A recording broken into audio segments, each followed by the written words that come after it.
BC రిజర్వేషన్లపై CM Revanth Reddy మరో అస్త్రం ready చేస్తున్నారా? ఈసారి ఏకంగా పార్లమెంటు వేదికగా నేరుగా బీజేపీని టార్గెట్ చేయనున్నారా? ఈ ఫైట్ తర్వాతనే రేవంత్ జడ్పీటీసీ, ఎంపీటీసీ ఎన్నికలకు వెళ్లనున్నారా? ఇంతకు బీజేపీపై ఈ లాస్ట్ ఫైట్ వెనుక రేవంత్ వ్యూహం ఏంటి? Let's watch.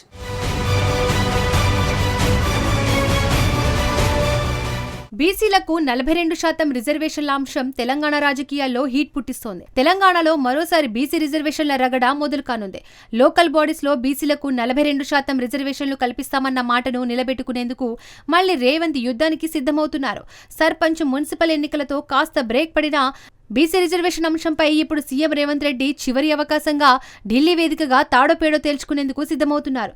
దీంతో రేపు రేవంత్ చేయబోయే లాస్ట్ ఫైట్ హాట్ టాపిక్ గా మారింది.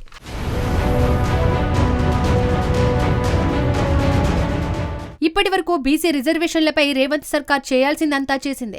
బీసీ కులగణన కమిషన్ ఏర్పాటు, ట్రిపుల్ టెస్ట్ అనుగుణంగా అసెంబ్లీ వేదికగా 2 బిల్లులను పాస్ చేసింది.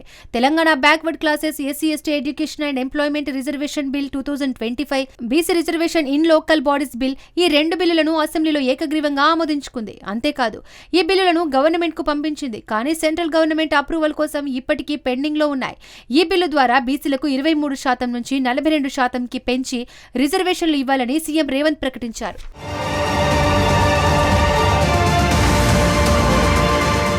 అంతేకాదు బీసీలకు 42% రిజర్వేషన్ల సాధన కోసం ఢిల్లీ జంతర్ మంతర్లో దీక్ష కూడా చేశారు రేవంత్ రెడ్డి. కానీ ఇప్పటి వరకు ఢిల్లీ నుంచి రిజర్వేషన్లపై స్పందన రాలేదు. అయితే ఈ బీసీలకు రిజర్వేషన్లు కల్పించాలంటే రాజ్యాంగ సవరణ అవసరమవుతోంది. దీంతో ఇక నేరుగా బీజేపీపై రిజర్వేషన్ లాస్ట్ బ్యాటిల్ ను కొనసాగించాలని డిసైడ్ అయ్యారు రేవంత్ రెడ్డి. దీనికోసం ఈ పార్లమెంట్ బడ్జెట్ సెషన్స్ లో ప్రైవేట్ మెంబర్ బిల్లు పెట్టాలని ప్లాన్ చేస్తున్నారు రేవంత్ రెడ్డి. బీసీ రిజర్వేషన్లను పెంచేందుకు, సెంట్రల్ గవర్నమెంట్ పై ఒత్తిడి చేసేందుకు ఇది చివరి అస్త్రంగా వాడుకునున్నారు రేవంత్. దీనిపై ఇప్పటికే రేవంత్ రెడ్డి రాహుల్ గాంధీతో మాట్లాడినట్లు తెలుస్తోంది. దీంతో బీజేపీని, మోడీ సర్కార్ను డైరెక్ట్ అటాక్ చేయాలన్నది రేవంత్ వ్యూహం. దీంతో బీజేపీ బీసీల వైపు నిలుస్తుందా లేదా అన్నది పార్లమెంట్ వేదికగా తేల్చాలన్నది సీఎం స్కెచ్.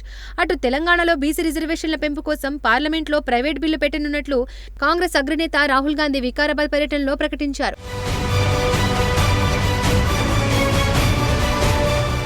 పార్లమెంట్లో ప్రైవేట్ మెంబర్షిప్ బిల్లుతో బీసీ రిజర్వేషన్లపై చివరి పోరాటాన్ని ముగించి బీజేపీని దోషిగా నిలబెట్టాలని భావిస్తున్నారు రేవంత్ రెడ్డి. దీంతో తర్వాత బీజేపీ ఓకే అన్నా, నో అన్నా బీసీ రిజర్వేషన్ల కోసం ఆఖరి వరకు పోరాడిన ఛాంపియన్ గా నిలబడి జడ్పీటీసీ, ఎంపీటీసీ ఎన్నికలకు వెళ్లాలన్నది రేవంత్ ప్లాన్. మరి ఈ ప్లాన్ ఏ మేరకు బీజేపీని రాజకీయంగా దెబ్బతీస్తుందో, మరి రేవంత్ సర్కార్ కు ఎలా కలిసి వస్తుందో చూడాలి మరి.